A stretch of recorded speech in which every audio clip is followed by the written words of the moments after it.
Today we're going to be talking about a subset of tools that kind of fit together for a number of different reasons. So before we get into the specifics, I just want to make sure we're kind of all on the same page about what spatial stats are. So how many of you guys have used tools in the spatial stats toolbox before? Awesome. So cool. Love you guys. So spatial stats are, it's a toolbox, but it's also kind of, I don't know, a way of thinking about how to solve problems, particularly a certain set of problems. If you looked it up in the dictionary, you might find what I think is kind of a disappointing definition about how it's a set of techniques for describing and modeling distributions and patterns and relationships in spatial data. And that's all true.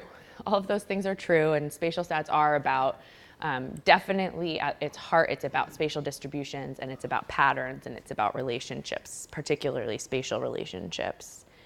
I do think it's really important to note that it's not just it's not just traditional statistics that we happen to be applying to spatial data, right? We are inherently using geography, some notion of space, in the mathematics of these spatial statistics, right? So whether that's just an XY location is being taken into account, more commonly, it's about relationships in space. So it's about who's my neighbor, how far away is my neighbor, what does it mean to be a neighbor? Those kinds of things are playing a role in the mathematics of those statistics. So the statistics themselves take into account oftentimes this concept of a spatial relationship, certainly the concept of location. So I do think that's a really important distinction. There are plenty of traditional statistics that it makes lots of sense to apply to spatial data as long as we're thinking the right way and making sure we're checking for the things that need to be checked for. But really, the core of the spatial stats toolbox aren't those traditional statistics. They're truly spatial statistics. Now, all of that aside, really what I think people love about, I know what I love about spatial statistics is it's really just extending what our brains, what our eyes and our minds do naturally whenever we look at spatial data. I mean, you don't even have to be one of the awesome people in this room to look at a map and immediately start looking for patterns in data, right? I mean, a 10-year-old who's never even heard of GIS will look at a map of a bunch of points and start to find patterns in the data. It's what our brains do naturally. The brain is this incredibly powerful statistical machine that really finds patterns, and it builds up knowledge of patterns, and it uses that knowledge to be better at finding patterns, and it grows. I mean, it's very much what machine learning is mimicking, right? It's trying to learn from patterns. And that's really what our brains do naturally when we look at a map. And so spatial stats are really just going one step further. It's great that our minds are so good at finding patterns, but actually that can be kind of dangerous. We are so good at finding patterns, I would say, that sometimes we see patterns even when they're not really there. And it's really what we want to do with spatial stats is go beyond that visual analysis and quantify the patterns that we're seeing, feel confident in the patterns that we're seeing, so that we can use those patterns and that knowledge that we've gained to make decisions. So I think that's also why they feel somewhat intuitive to us, is because they are just this extension of kind of what we do whenever we look at a map. So there's this distinction between, I think more and more this distinction is acknowledged, that there is a difference between data and information.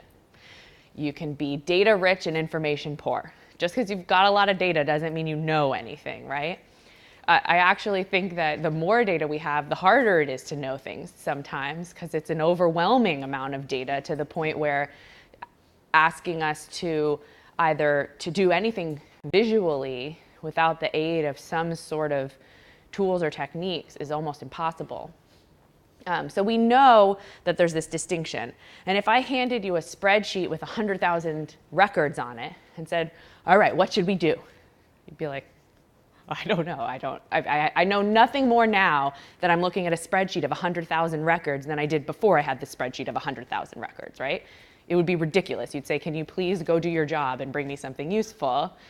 But for some reason, when we throw data on a map, it's like, well, now it's information, right? Now I have hundreds of thousands of points on a map. This is information. I think maybe it's a little sacrilegious. We're at the Esri user conference. I often give a presentation similar to this in Redlands, which is like, you know, maps built the house that we're in when I'm in Redlands. And I'd say just putting your data on a map does not turn it into information. It doesn't. You put one foot in information, maybe. You learn something. It's definitely better than a spreadsheet. Got spatial data, you're seeing it on a map, that's great. Maybe every single one of those 100,000 points fell in one single location. They all had the same address, great. Now you know something, right? But otherwise, it's a lot. So what I would say is that we still have a long way to go after putting our data on a map to turning it into information. And while we may know that in this room, a lot of people don't know that. I mean, how many of you have been asked as analysts to just put points on a map? And that's the final product someone's looking for. And you're like, no, I don't want to do it. Please let me do something more for you. So we can. With a spreadsheet, we look for more, right? We do things like, we want to know the average value. What's the standard deviation? What's the minimum value, the maximum value? Like basic statistics about our data set that help us get some sense of it, because we can't look through those 100,000 numbers and find that min and that max. It's asking a lot. So the same thing goes for maps, including some of that very simple stuff that we just want to know the average. We just want to know the standard deviation.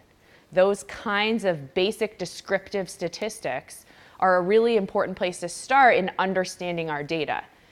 Now, this morning, we're going to kind of talk about a wide range of things, from descriptive statistics in these means and medians and summarizing spatial distributions, all the way to some machine learning methods for clustering. And they may seem a little bit disparate, but to me, I think the connection point is that in most cases, these are very much exploratory tools that we're using to understand our data more, that we're using as a part of a workflow. I mean, I guess that's true for most spatial analysis tools, but sometimes you're doing a suitability model, that suitability analysis, that end result is your suitability map, right? That was your question, that's the answer to your question. A lot of times with these tools, this is where we're almost formulating hypotheses. We're trying to understand our data better so we know even what questions we can ask of our data. We may have a broad general understanding of the problem we're trying to solve, but knowing really what questions we can ask depends to a certain extent on our data. And being able to evaluate it, understand it better is critical, and we can use these methods to do that. So I'm going to pass it over to Flora, and we're going to get really pretty specific about how each of these tools work, which I think is really important to understanding how to use them appropriately. Thank you. All right, so we're going to start with those descriptive statistics, those more simple methods, but really useful methods to describe your data spatially. So like Lauren said, if you have 100,000 numbers in a spreadsheet, you might want to know the average number. Same with 100,000 locations, you might want to know the average kind of center of the locations. The first tool we're going to talk about is central feature.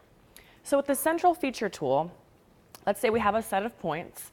We want to know which point has the least amount of distance to all the other points, the most central point.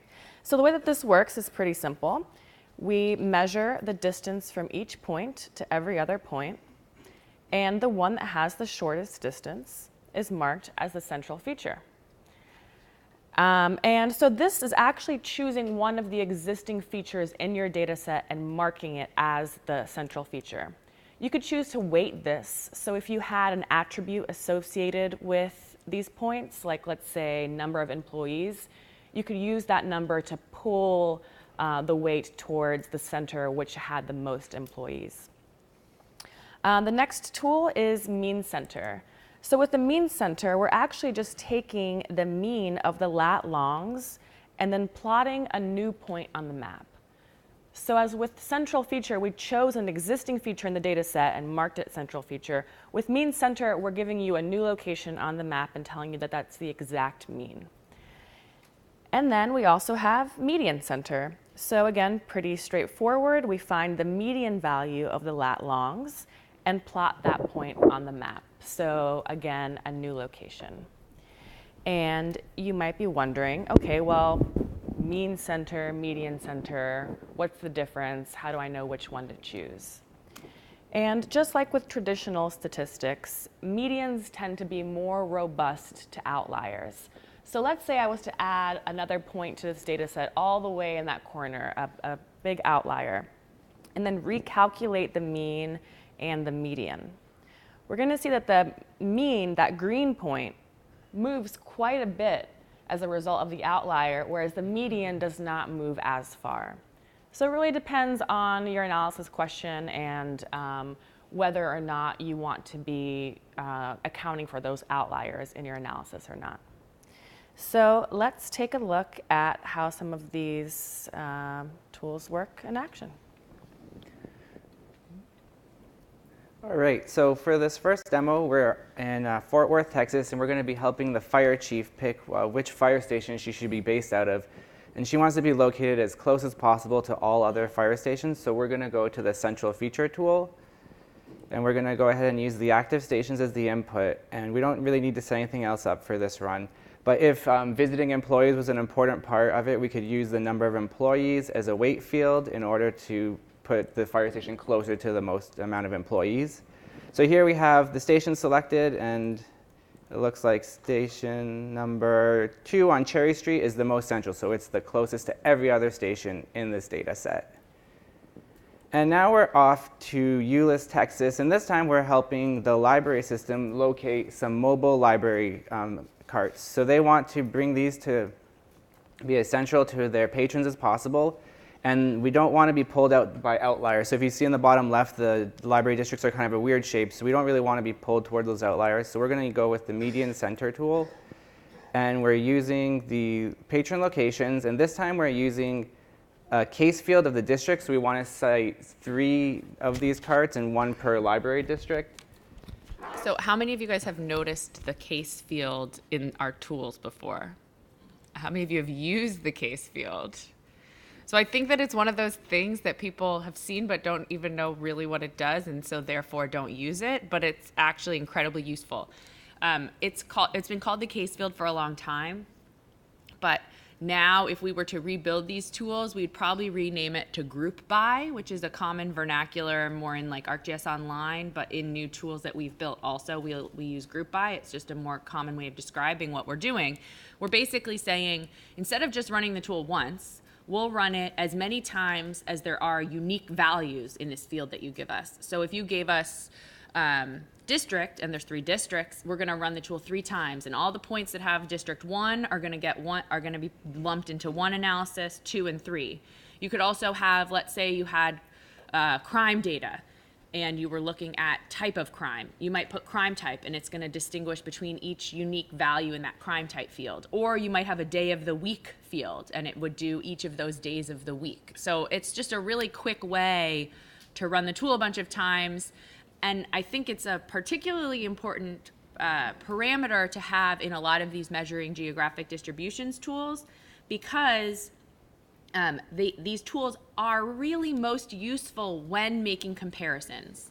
So whether it's seeing how crime changes by day of the week, or seeing how different crime types have different central locations or different central tendencies, just knowing one is interesting, I guess, but knowing how it compares to others is really where you get to the value of a lot of these measuring geographic distributions tools. So it becomes particularly important for them. So then here we have the median centers for each of the library districts. And as I mentioned, the mean center would get pulled out by the outliers a little bit. So just for a quick comparison, you can see here in the bottom left, it's starting to be kind of away from the bulk of the patrons. But yeah, so then for the next one, we're going to California, and we're taking a look at historic population throughout time. So we know California's population is pretty much always growing. Then the data set starts in 1900 and goes on from there. So we can see that the population is increasing, and I kind of want to quantitatively show where the center of population is. So looking at the bottom right, you can see that there are some darker colors, but the polygons there are also larger. So this could be distracting the eye. So we want to quantitatively look at this. So if we are going to look at the mean center tool this time, we can pick the data set. And again, here we have the weights. And because they're polygons, if you don't use a weight, it'll give you the same center every time. So we're going to be using the population. And then I have the year as a case field again here. So it's going to run the tool for every year in our data set. So we're going to get 10 or 12 years, or groups of years in one go. And it will be able to show us the pattern throughout time. So you can see here all of the points have popped up. And I've just symbolized it based on the year here so that you can... So we can see it. So the darker blue colors are the most recent years. So you can see that the population of California has been slowly shifting from San Francisco down to the south to Los Angeles, San Diego area where we are now. Cool. I'm going to flip. Oh, to number 5. Flip to myself. Yep. All right, so that was, that last demo was like a really creative way of looking at mean center, right? So we often think about this as centrality of point features, but with polygons, you can also use some sort of weight fields to see how the distribution of values have changed over time or maybe in different locations. And we're not limited to just points and polygons. We also do have a tool called linear directional mean, which looks at the angles of a set of lines and then finds the average angle. So you can describe a set of linear features as well and boil that down into an average direction. The next tool we're going to talk about is directional distribution or standard deviational ellipse. And this one is pretty neat because it kind of combines a few of these concepts into one result. So we start with the mean center, but we're not only looking at that mean lat long, we're also looking at the axis tilt, the standard distance on the x-axis and the y-axis, and creating an ellipse that will cover 1, 2, or 3 standard deviations of your data. So this is a great way of looking at not just centrality, but also like the direction that your data is moving in. So these tools that we're talking about in the first half of this workshop, they're all pretty simple and pretty easy to grasp. And they may not be as sexy as a machine learning tool, but oftentimes they're really useful and they're a really great first pass at understanding your data before you move on to other methods and other tools. So this is one of Lauren's favorite tools, and anytime we get a data set with a bunch of points, especially if it has a temporal component, we might create ellipses for different time periods just to see if that centrality and that directionality has been changing over time, and just to get a better feel of how to hone in on our analysis question for the next step of the process. So let's take a look at a demo of the ellipses. All right, so this time we're in New York, and I'm looking at taxi trips to JFK Airport, and I wanted to see how the travelers' patterns change throughout the city over the day, so we can look for a temporal trend to it. So I have the trips to JFK. They've been aggregated to the points. So I'll be using the weight field of the number of trips, and then the case field is going to be the hour of the day, so we can look at how the pattern is changing throughout the day. And this is with the directional distribution tool. So again, we're using the case field because it's a great way to loop through all those unique values. And then, okay, so there we have all of the ellipses. So it's a bit much to look at once. So I have it visualized with the range slider over here. So we can see that at midnight, the distribution overall is kind of close to the airport. And as we go throughout the day, we really start focusing in with the business travelers in downtown Manhattan. And then it continues to be focused there throughout the day, and then slowly it starts to, again, reach out and spread across the city. So we can really see that temporal trend of our data by using this tool and see where our travelers are coming from. Cool.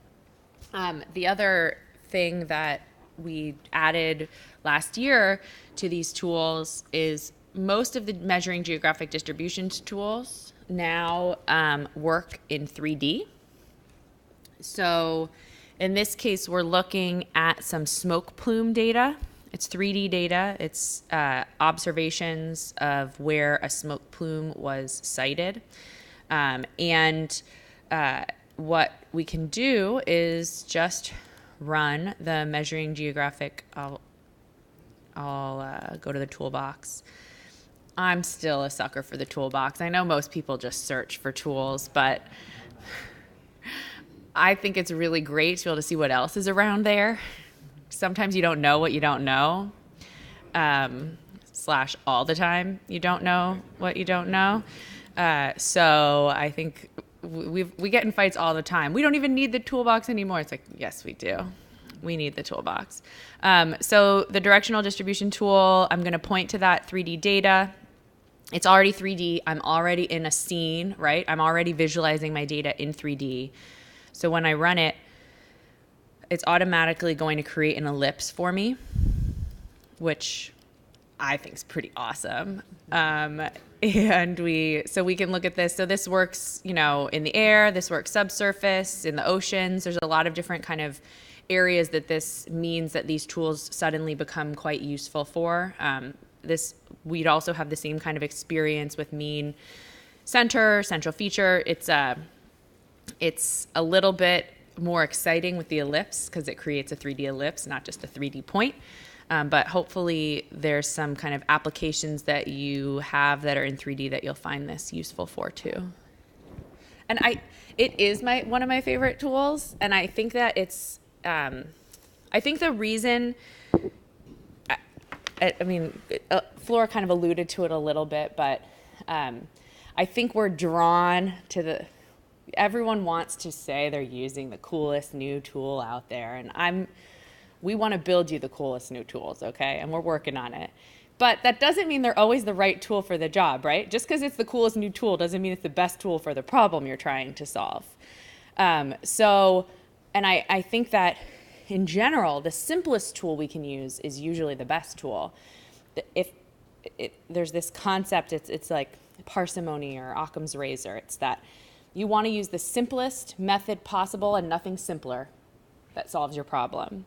So adding complexity, adding confusion to a problem just for the sake of using a more advanced method, if you're getting the right answer or you're getting an answer that really does answer your question with a simpler method, really just means now less people understand what you did, less people are going to trust the results, because a lot of people really don't trust kind of black box methods. So things like these tools can really help us tell a story in a very simple way that can be very effective. Like that animation that Ryan showed, it's like if you just told someone, oh, well, the machine learning method said patterns are changing, someone would be like, okay, cool. But you watch the animation, it's like, oh, I see it, I really get that. Even if I don't understand how it worked, I'm not a GIS person, I'm not a spatial analyst, I see the pattern and it makes sense to me, and I understand it. So I think there is a lot of value in these tools. We shouldn't discredit them just because of their simplicity. In fact, I think that's one of their biggest strengths. So it's my soapbox. Yeah, and especially if, so many of us are being asked to just put points on a map. Simple isn't necessarily a bad thing. This is a simple way to just describe those points in a little bit more of a useful manner so that you can make sense of them. So we've talked a lot about some different options for describing your data spatially, these descriptive statistics. The next tool we're going to talk about is Similarity Search, which is a way to include multiple variables in an analysis. So what the Similarity Search tool does is it ranks features based on how similar they are to one feature of interest based on some different variables. So let's look at a hypothetical example here. Let's say that I have a set of potential store locations, and I want to choose one of these locations to open a new store. And I have currently an existing high-performing store. And I have some information about all of these locations. I know the population density, the average income, and the distance to competition for my high-performing store and for each of these potential store locations. So I want to rank each of the potential locations by how similar they are to my high-performing store based on these three variables, with the assumption being that these variables are what has led to the high success of this high-performing store. So it's a pretty simple concept. In this case, I asked it to return the 5 most similar. It's going to give me back 5 features ranked from 1 to 5. I could choose to rank all of the features, so most to least similar.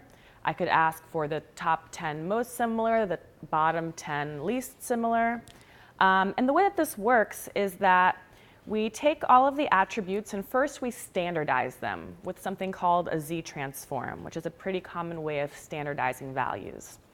And the reason that we standardize values is because when we're comparing values like, let's say, population in the tens of thousands, a rate, which will be a value less than 1, a decimal, and something like a distance, which could be in the hundreds, we're really comparing apples to oranges. That population value in the tens of thousands is going to skew the whole analysis, and we're really just going to be ranking based on population because those other values are too small to really register.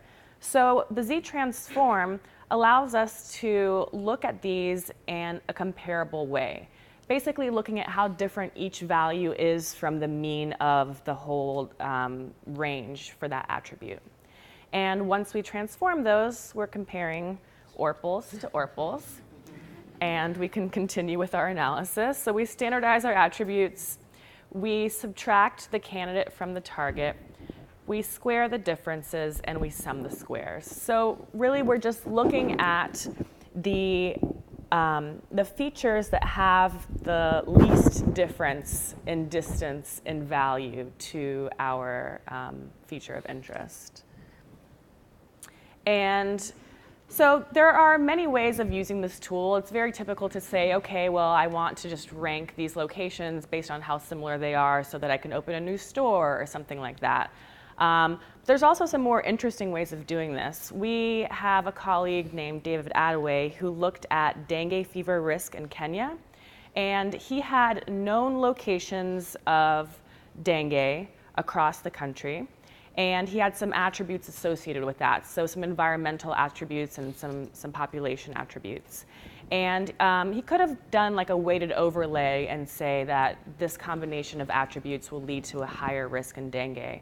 But what instead he did was he created a grid of points across the country, and he ranked every single point in that grid to how similar it was to each of the known dengue case locations. And so this was a big automated process, but this allowed for a more flexible surface, right? Because a mosquito doesn't necessarily say like, oh, well, I'm 1 mile away from the river, so I'm going to stop right here. This allows the result to be a little bit more flexible, and it's just another interesting way of using this tool and approaching this analysis question.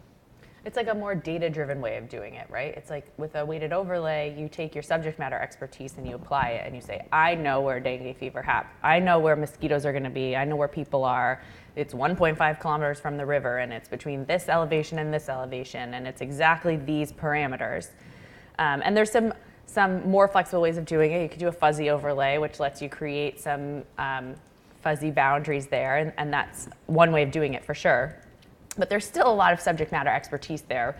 Those fuzzy overlays require you to basically put into a model how that relationship fits, right? What's the shape of that relationship? In this case, we just say, this is where it's happened. Let the data speak for itself and show us the places that are similar to those just based on all those different attributes. And the resulting map was quite a bit more detailed and did have a couple of areas pop out that hadn't been popping out in a lot of the research and the other weighted overlays that were out there. So it was pretty cool. That research was published, so if you're interested, we can point you to it. All right, now what you've all been waiting for. Machine learning. So what we're going to be talking about in the second half of this workshop are specifically clustering methods. So machine learning clustering methods. We'll be talking about some other machine learning methods in our regression analysis workshop, which will be taking place on Thursday. But here we're just going to be talking about clustering. So we're going to talk about clustering of features based purely on their location, and then also clustering of features based on their values. So first tool is density-based clustering. So this one is looking for clusters purely in location. So let's say I had a set of points. The tool is going to go through and identify which points belong to clusters and which points represent just scattered noise. And there are 3 different methods that this tool can use to find these clusters. We have DBScan, HDBScan, and optics. So DBScan is the one that uses defined distance. So for each of these tools, you're going to need to tell the tool what the minimum number of features you consider to be a cluster. So in this example, let's say that I said 5 is the minimum number of features to be considered a cluster. So that's going to develop what we call the core distance, the distance from each feature at which you have at least 5 features for a cluster. And DBScan is a defined distance, so you also need to give it a search distance. So if your search distance is larger than your core distance, then those features will be marked as a cluster. If your search distance is smaller than your core distance, then those features will be marked as noise. So this tool results in clusters that really have very similar densities because of this rigid search distance that you imposed. So if you have a clear search distance, it's a good tool to use. HDBScan is self-adjusting. So while you have that core distance and the required minimum number of features to become a cluster, it kind of adjusts the search distance on its own. It's very data-driven, so it finds these kind of hierarchical clusters in the data so that the search distances can vary and the clusters are a little bit more flexible.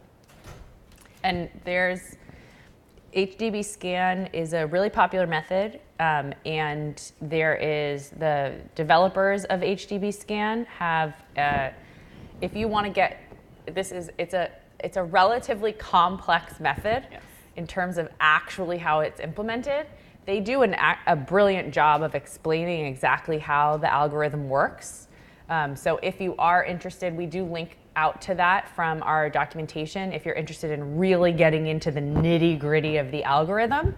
But I think for a lot of people, kind of the basic understanding of when you'd use it and when you wouldn't, understanding that it's kind of flexible to this search distance is more than enough. But if you are one of those people who really has got to know, like Flora, then you'll find that that documentation very, very useful. It's illustrated. It's a really great set of documentation. Yeah, for most of these tools, I mean, once we move out of those measuring geographic distribution tools, like finding the mean of a set of lat-longs, they're going to become more and more complex to understand. But you don't have to know how to write these algorithms to know when it's appropriate to use the tools and how to interpret their results. So we don't all have to be machine learning engineers, but we can be analysts who use machine learning tools appropriately. So understanding the concepts is really important. But I do definitely encourage you to go deeper after this workshop if you're so inclined. And we're going to put up a link to the resources at the end so that you don't have to memorize every word that we say during the workshop.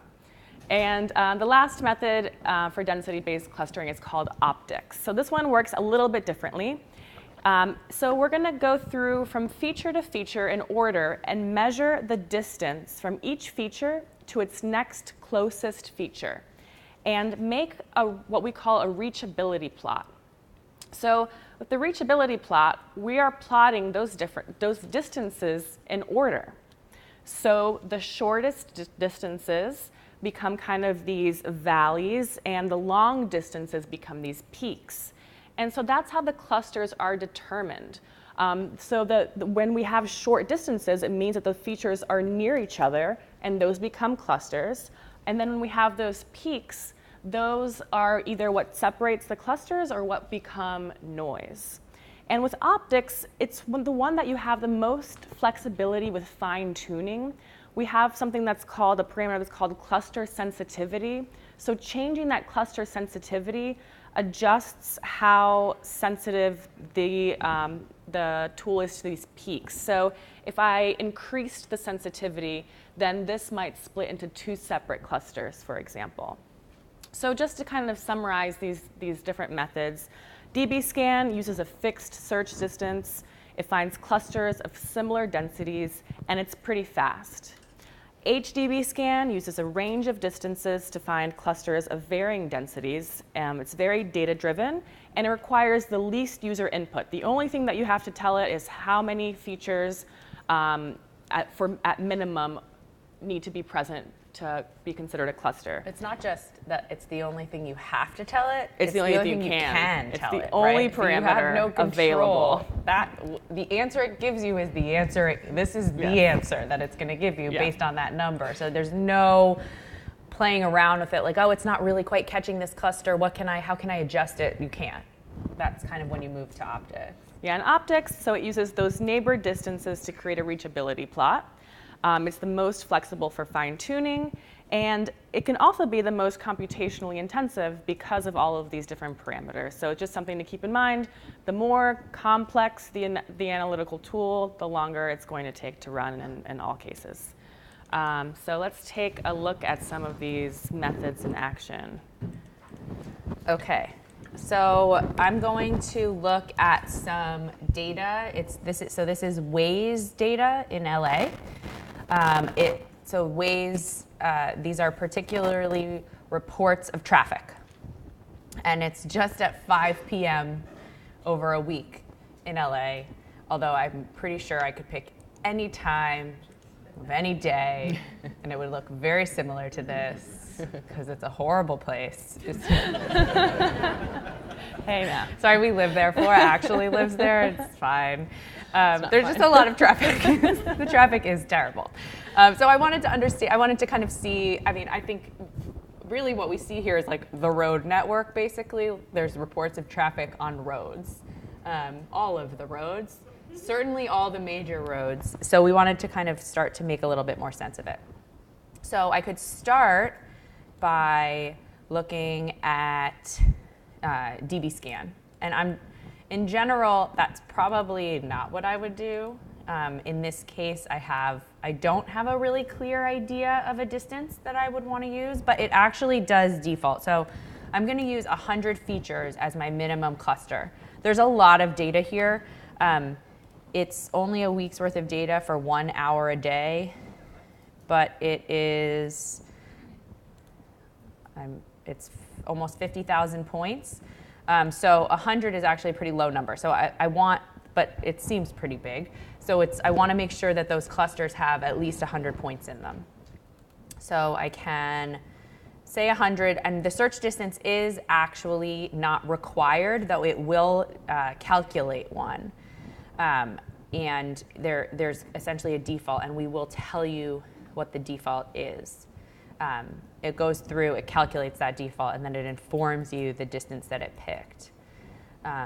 And DBScan is quite quick because after it picks that distance, it means it doesn't have to look at distances between that feature and all of the other features. It just cares about the distances between features in that small little circle, right? Which really limits the amount of computation that's happening. So we can see right up front that it's picked a distance. It gives us the search distance used in the process was 1,100 meters. So it's about a kilometer search distance that it chose. So we can take a look at the results of that, right? And what we see immediately is that we have a bunch of clusters. Not surprisingly, a lot of them kind of fall along intersections between those major roads. Certainly the worst traffic is always where these two big highways intersect. People are getting on and off. We also see this big monstrosity of a cluster in downtown.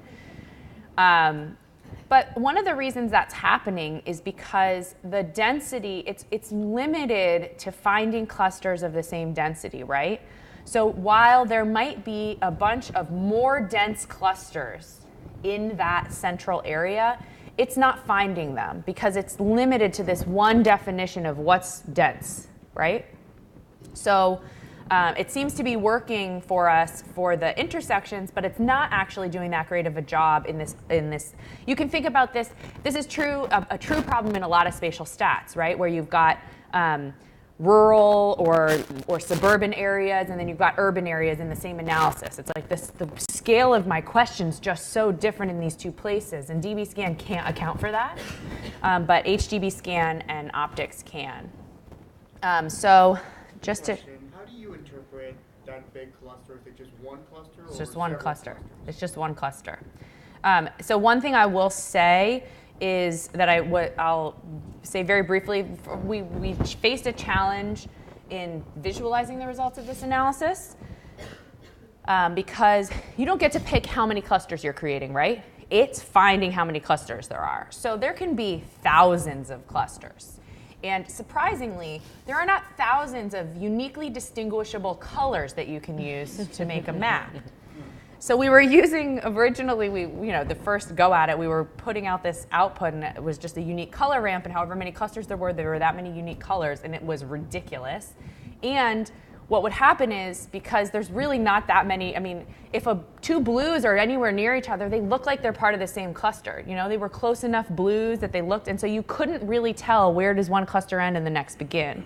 So I went to talk to Craig Williams, who's a cartographer, and I was like, I don't know what to do with this problem. He's like, that sounds like the four-color theorem. It's like, I don't know what you're talking about. I'm definitely not a cartographer. And so we started talking, and it's basically the four-color theorem is this thing that they use to make atlases. Because when you're making a map of all the countries in the world, let's say, you're not going to use a different color for every country. That would not make a very nice-looking map. You just want to make sure that two countries that border each other don't have the same color, so that they are distinguishable.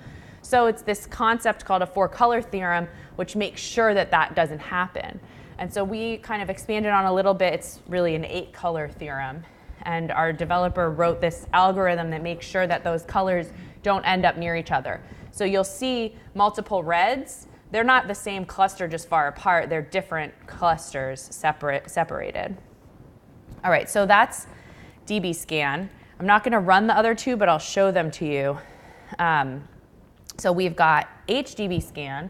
So we can see that once we jump into HDBScan, we start to differentiate internally in that big area. The big downtown cluster is now getting broken up. We're still seeing a lot of clusters around the intersections. It's doing perhaps an interesting job of finding clusters kind of along these lines that the DBScan wasn't doing. And then the third the third one is optics. And with optics, I was the happiest with this result personally. I liked the clusters here. And one of the things that we can do with optics is we can actually look at that reachability plot. So in this case, I chose a cluster sensitivity of 50, and I was looking to see if all of those little valleys that I wanted to kind of show up as being their own cluster showed up, and they did. But let's say this big light blue one on the bottom left of my reachability plot, let's say I wanted that to be broken up, and I can see some valleys. They're very small peaks though, right? It's a very small, the whole blue area is really a valley. But if I wanted some of those tiny peaks to be considered, I'd have to increase my cluster sensitivity, and I'd start seeing them get broken up themselves. So I can play around with my cluster sensitivity and looking at the reachability plot and see the impact that that cluster sensitivity is having on distinguishing between clusters. I'd say this tool is one of those. Actually, all three of these tools are kind of tools that are kind of just fun to play around with if you're someone who likes to play around with data. Because you really get a sense of how the tools work just by using them.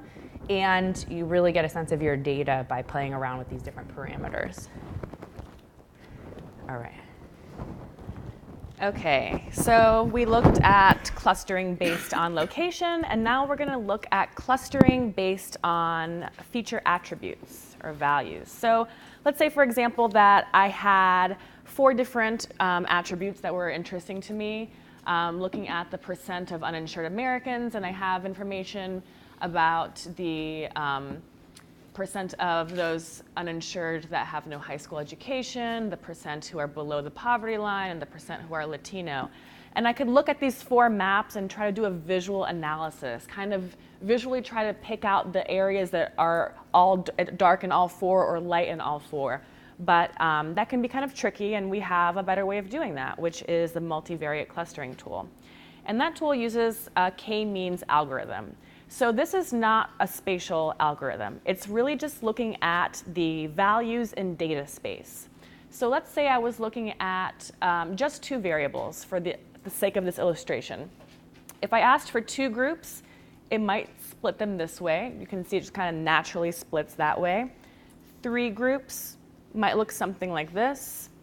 4 groups might split this way, etc. So you're not limited to just 2 variables. It's just really hard to illustrate more than 2 variables at a time in a 2D slide. But so it's going to find those natural clusters and values in data space. And the results, even though they're not required to be spatial, often with spatial phenomena, they end up looking pretty clustered.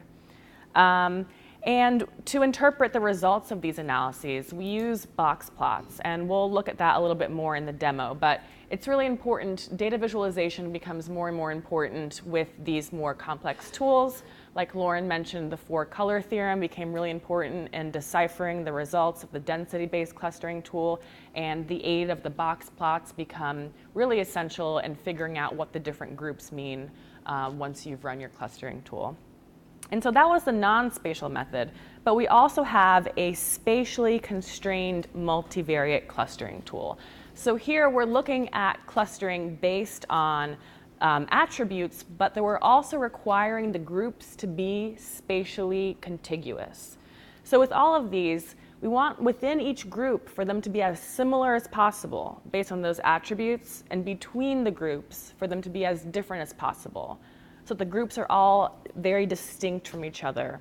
Of course, when we apply spatial constraints, that distinction may be a little bit less because we are forcing the groups to be contiguous, but sometimes you need your groups to be contiguous. For example, if I were trying to group my city into different police districts, I would need those to be contiguous groups, right? I can't send an officer to a tract up here and then to one down there and then one over there. I need them to be contiguous areas, and I can use this tool to kind of find those groupings. So I work really hard to try to illustrate all of these different tools and concepts in a simple way and illustrate them so that we can all make sense of them. But some of these are really complicated, like we mentioned earlier. You don't have to be an expert in these algorithms to know how to use them and to how to effectively and accurately interpret their results. So XKCD is one of my favorite web comics for nerds, and I don't know if you guys have heard that expression, you know, can you explain it like I'm 5? And I try really hard to explain most of these like you're 5 or maybe 15, but sometimes it's just like, where are your parents? I can't. But so that said, the way that the spatially constrained multivariate clustering tool works is by using what's called a minimum spanning tree. So the set of features, they're all connected, they're linked based on how far they are from each other, based on location and those attribute values, and then those links are broken in ways that keep the clusters as distinct as possible. And that's also restricted by some of the parameters available to you. So now you can say, well, each cluster has to have at least this many features, Or you can limit it by some sort of attribute and say each cluster has to have at least a population of 100,000 or something like that. And so your results will also have that box plot for interpretation, and your groups will be contiguous. So we'll jump into a demo so that Lauren can explain these parameters a little bit more and see that tool in action. Okay, so I'll start with k-means, or the multivariate clustering. So our descriptions of these tools may sound familiar, and that's because in the last release we broke up an existing tool called grouping analysis. How many of you guys ever used grouping analysis? So don't worry, nothing's gone, but the tool is gone. It's now two tools, multivariate clustering and spatially constrained multivariate clustering. There were so many things we wanted to add to them that it just became impossible with them together in one tool, so we separated them out, but all of the functionality is still there. So if what you want to do is a non-spatial, no spatial constraint multivariate clustering, you just use the multivariate clustering tool. In this case, we're looking at some vulnerability data in Africa. It's work that was done by the Robert S. Strauss Foundation and a project called CCAPS. And basically, they have these buckets that they put vulnerability into. Vulnerability in terms of household resiliency, vulnerability in terms of climate change, a number of different buckets. And each one is unique. 1 being the least vulnerable, 5 being the most vulnerable. And one way to look at this data would just be to average those things and say, okay, where are the most vulnerable places based on all of them, the things that are the highest vulnerability in terms of all 4 buckets. But that what's the point of having the buckets in the first place? If we're acknowledging that there's different types of vulnerability, but then we're just averaging them all together, we lose the idea that there's different ways to be vulnerable. And so that's where something like multivariate clustering might come in. So in this case, we'll point to that vulnerability data. We have a population density, climate change, household resiliency, and then governance. And we will tell it how many clusters and run the tool. So what it's going to do prior in grouping analysis, what you had to do was create a PDF output to go along with this map. Because as you can see, this map is not very useful. Well, we have the orange group. Don't you know?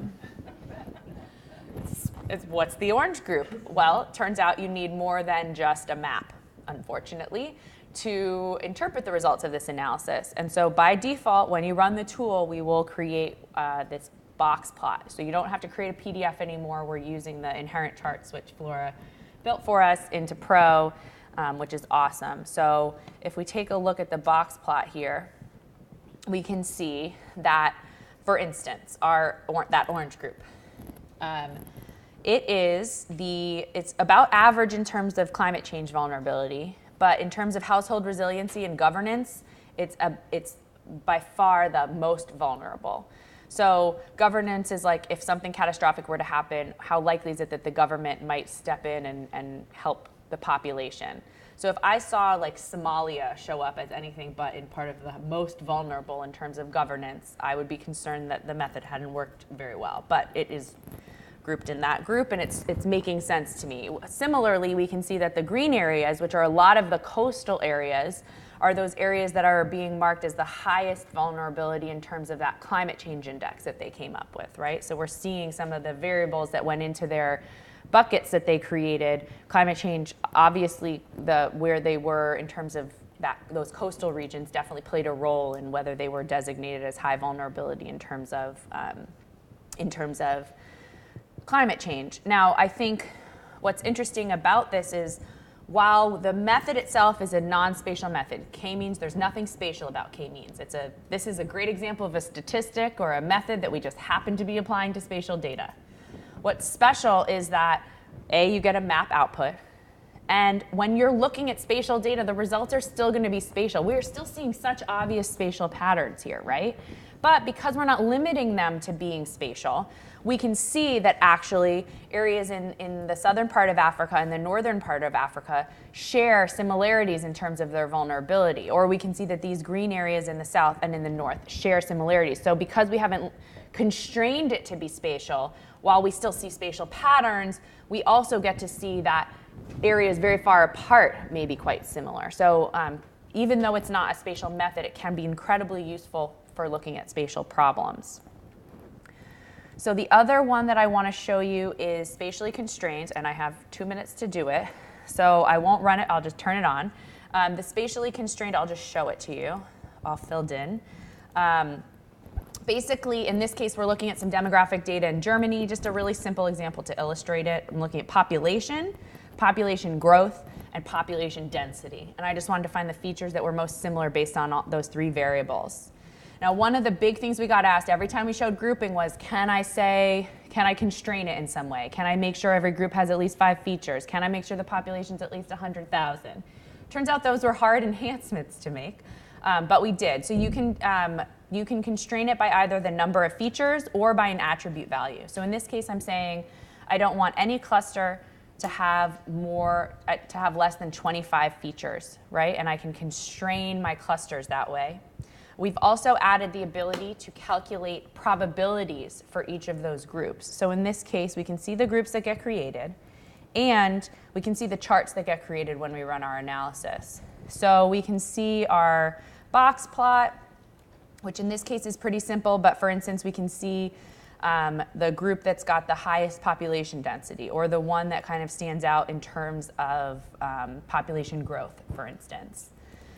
More interestingly, because it's newer, is that we can also look at this membership probability. There is no other tool out there that does this. This is the Skater method, and there's no other tool out there that will show you membership probability like this. And what's cool is you can see, for instance, the ones where we have the highest probability that they belong in the cluster that they're part of are those kind of central features. They're the ones that are like the core of that group.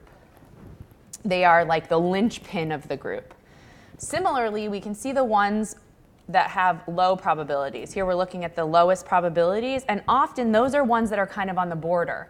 So we've constrained this a lot by making it spatial, right? We're saying forego some of the similarities in terms of variables because they have to be contiguous. But at the end of the day, if there's some that could go either way, now you can kind of make a judgment call. Well, I'm trying to create these regions, and if I just move these 3 over, the regions would make a lot more sense to a lot of the people who are going to go ahead. You can see it could have easily, that low probability is saying, could have easily flipped the other way and it wouldn't have been a problem. And so now you can use this to have a better understanding of how confident you are that features belong in the group that they're in. So lots of kind of enhancements to these tools that we're pretty excited about. And hopefully you will also be pretty excited about it. So that's it. We only have an hour. Lots to cover, but we're here all week. Lots more sessions to give about visualization, about hotspot analysis and cluster and outlier analysis, and the subjectivity of maps, about space-time pattern mining, about regression and our new forest-based classification and regression tool. Lots of things to learn about all week, so hopefully we'll keep seeing you. They stopped giving paper surveys out, and we stopped getting any responses on surveys, which I have complained about a lot, but we're saving trees by not printing them out. So please, we really look at that feedback. Like, we individually get every word you write, and we read it and we take it into consideration. So if you loved it, please write feedback. If there's things that you want in the future, please write that feedback. We really value your feedback. So please, I'm begging. And if you go to esriurl.com/spatialstats, that's where you'll find our new and improved resources page, which Ryan developed. It's got all of our PowerPoints, links to hour-long workshops that you can watch. It's got tutorials and case studies that you can get your hands dirty with. Lots and lots of resources that you can get there, and we're constantly updating it, so that's the best place to go for the most up-to-date resources at any given time. Thank you, guys. Thank you.